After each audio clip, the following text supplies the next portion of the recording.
Hey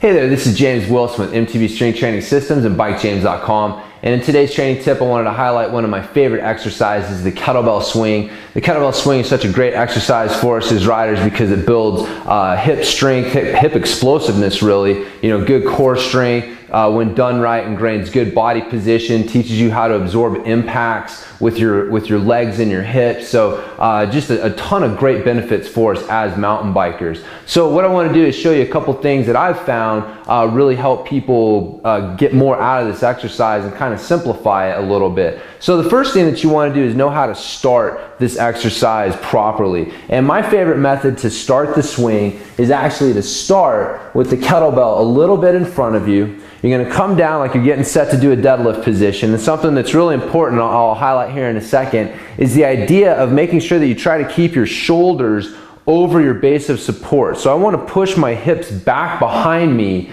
and try and keep my shoulders more over my feet, as opposed to tipping over and letting my shoulders come in front of my feet. Now both of these look pretty good from a hip hinge standpoint, but they're definitely not what we want. There's a big difference between what's happening there. So when you're tipping forward like this, you're placing way more strain on the lower back. You're not quite getting into the hips as well. When you're keeping the shoulders more over the feet, we're getting back into the hips, taking that strain off of the lower back. So just make sure you're keeping that in mind as you're coming down into position and doing your swings in general.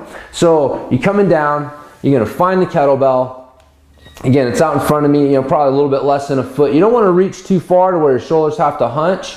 And then what I'm going to do is I'm going to get my shoulders down away from my ears. You're almost going to like turn your elbows back behind you to kind of get the lats engaged. And then you're going to sit back in your heels a little bit. And you see how the kettlebell tips back towards me. So if I let go of the kettlebell right now, I would actually fall backwards. It's holding me up a little bit. So I'm cheating my weight back into my hips. And the reason I'm doing that is I'm going to hike that kettlebell from that position back behind me. And if I'm not ready for it, it's like if someone was coming up to you and was going to push you and you're just standing there neutral, you're going to get pushed backwards. But if you can kind of set your weight a little bit and be ready for it, then you're going to be much more balanced when the actual force is applied. And so when you hike the kettlebell back, if you don't sit back into your hips a little bit, then you're going to end up getting knocked off balance. So you don't want to just be flat and neutral on your feet. Sit back a little bit.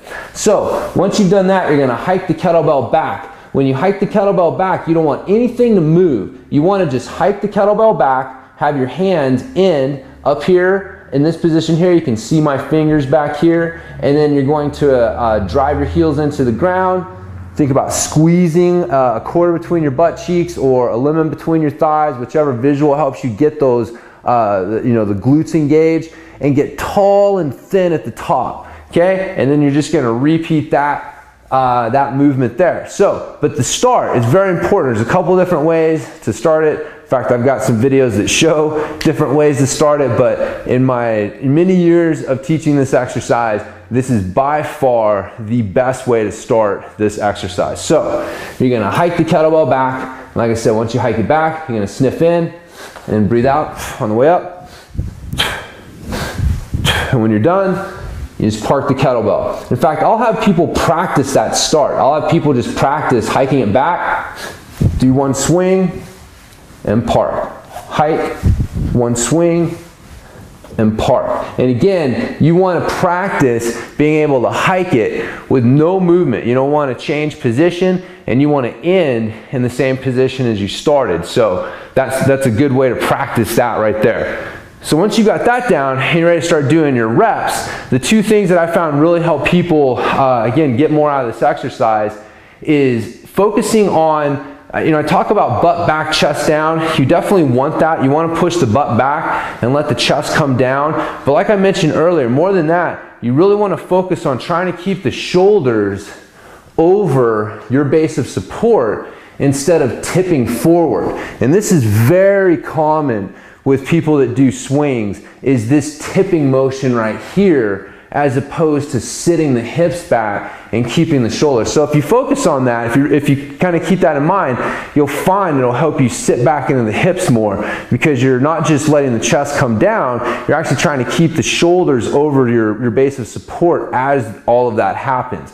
And the other thing is attaching your breathing to the swing, which is something that enough people don't do, and that is sniffing in on the way down. So sniff in through the nose and then out on the way up. You're timing your breath with your hips. So you sniff in as your hips come back, and then you're going to come forward, and then as your hips lock out, you let the air out. And so you want to make sure that you're timing that breath with the hips and focusing on the hips, and not necessarily focusing so much on the kettlebell. The kettlebell will follow your hips, but focus on your hips. So you're sniffing in as you push the hips back, and then push them forward, breathe out. Again, those things that I talked about, driving through the heels, squeezing the limb between your thighs or quarter between your butt cheeks, whatever visual helps you out with that. Tall and thin at the top. You cannot lean back. So think about you're trying to put on a pair of pants that's like 2 sizes too small when you're at the top of your swing, and that'll help you keep your core engaged and stay nice and tall and thin. So,